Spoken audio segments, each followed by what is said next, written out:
It's still not clear whether he really wanted to help or was just looking out for himself, but the damage was already done. That was not all that Jakes thought about this. It was a breach of the holy pastoral tie. When it comes to ministry, where character and trust are very important, these kinds of leaks can hurt people's faith and hurt their reputations. And the fact that someone close to them did it was the wound that would never heal. When Bishop Jakes finally spoke to him, it was a polite but final discussion. There wasn't any bad press or popular backlash, but quietly a door shut behind the scenes, and it hasn't opened since. The first deception hurt a lot, but it was just the start. When we get to the second pastor, the events aren't just private words, they're also public acts that could hurt Bishop Jakes' ministry across the country. The first lie was a private wound, but the second was a full-on public trap. In the middle of the 2000s, Bishop T.D. Jakes was one of the most well-known Christian leaders in the world. Before the word viral was even used in everyday speech, his sermons were getting viral. He was making films, writing best-selling books, and holding huge conferences with tens of thousands of people. That kind of power makes people not only admire but also want to be like them. The second preacher had been in the news before. He was so well known that he led a big and growing congregation on his own. In the past, he and Bishop Jakes were seen as a ministry power couple. They went to each other's events, endorsed each other's books, and even did talks together about church unity. It looked like a brotherhood to the outside world, but there were cracks appearing behind the scenes. Several people who were there say that this minister started to quietly question Jakes' teachings and motives to other church leaders. It started out slowly with small jabs and private talks, like saying things like, "I love Bishop Jakes," but followed by a criticism of his theology or way of leading. But those whispers in private finally got picked up by a microphone. The breaking point happened during a Christian leadership group that was shown across the country. Jakes was caught off guard when this pastor said on radio that some well-known church leaders were more interested in building empires than the kingdom. The conversation was supposed to be about how to bring the church together. The room went quiet. It was clear to everyone on stage who he was talking about. While others were angry, Bishop Jakes kept his cool and reacted with grace, refusing to fight back. People who saw him say that he left the studio without saying anything else to the man after the scenes were over. Stress was high, and everyone could feel the line that had been crossed. Not only the insult, but also the stage made this moment so terrible. This wasn't a secret story that was told in a back room. This was an accusation that was sent to millions of people by someone Jakes had loudly backed for years. People fired a gun at his office and at his honor as well. The effects were felt right away. The split between the two pastors was talked about in the news, and some churchgoers started to wonder where Jakes' real attention lay.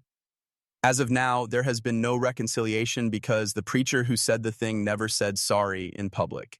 Bishop Jakes learned from this that it's risky to work too closely with leaders whose goals may finally clash with your own.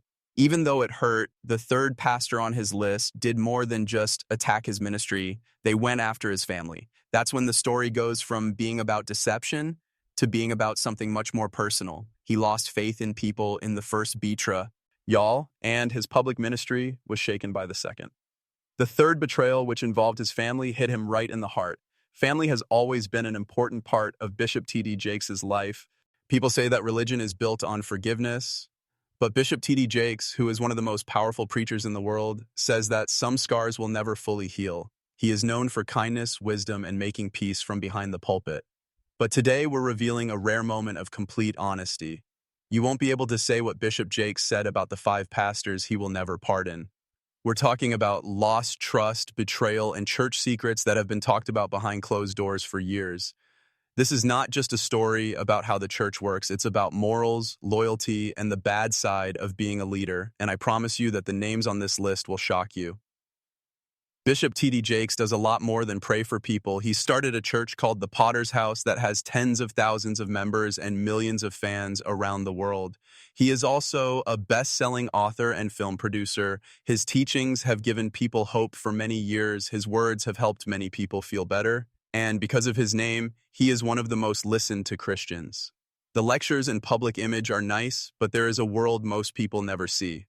The personal bonds and rivalries that church leaders have with each other that can either make groups stronger or weaker. And even a guy as important as Bishop Jake can be betrayed in that secret world. Recently, Bishop Jakes talked about a very personal matter in a very honest way that shocked people in the church and on social media, 5 preachers in his life have done bad things to him and he can't forgive them. These aren't just random reviewers or people you don't know well. These men used to be close to him. Jake says that some of them shared pulpits, prayers, and private moments with him, but they broke their trust in ways that are too deep to ever be fixed. We're going to talk about this discovery in more depth today. What kind of people are these pastors? What took place behind closed doors to make such a strong statement? What does this mean for the church's larger talk about forgiveness, leadership, and being responsible? We'll talk about each of these relationships, the things that broke them down, and the lessons Bishop Jakes thinks all Christians can learn from them over the next few chapters. Along the way, we'll talk about a question that's been getting a lot of discussion online. Are you really a man of God if you say you'll never forgive some people? When we get to pastor number 3, the background is going to blow your mind. You'll understand why people are still talking about this list behind closed doors. Why did Bishop T.D. Jakes put this first pastor on his never forgive list? To understand, we have to go back almost 30 years to a time when his ministry and platform were still growing and he easily gave trust. We won't say this pastor's name until later in this part, but he was more than just a coworker. He knew me. The two talked on the phone late at night, prayed for each other's families, and even planned church projects together. Their friendship was based on mutual respect and a common goal, according to everyone who knew them. But this is where things changed. Bishop Jakes had given this person private information about what was going on behind the scenes, the kinds of information that you will only tell someone you trust to keep your word safe. This was not rumors. It was personal and ministry-related problems that any leader might have behind closed doors. It's not clear why those words were shared so quickly, though. There were rumors going around in the church. Personal things that Jakes had told no one about were showing up in lectures, not his own, as barely disguised stories. Leaders he had never talked to before called him out of the blue to check in, but their questions were very detailed. Jakes thought it was just an accident at first, but then the proof came. At a meeting, he has talked a lot about how important it is to keep loved ones safe from the stress and attention that come with being in the ministry. Not this time, though. The line between public and private was crossed in the worst way possible. The pastor in question had been asked to join the elite group in the past. He prayed over Bishop Jakes' children and had been a guest at the Jakes family table. He even called Bishop Jakes our spiritual father. Their friendship was more than just business. It was very close to home. That's why the next thing that happened was so painful. From the start, it was a church problem that no one outside of the church knew about. One of Bishop Jakes' adult children was going through a private struggle, not a scandal, a time of personal trouble that the family wanted to handle in secret. Being a parent, Jakes told a few close church friends about his problems so they could pray for him and give him advice. One of those friends was this preacher. He heard her, gave her spiritual advice, and even said he would keep the matter secret. That promise wasn't kept, though. He started talking about it with other leaders in a way that made it sound worse than it really was. More important, damaging, and dramatic. Soon, people began to talk. People from a church in a place hundreds of miles away from the Potter's home knew about Jake's family's private matter.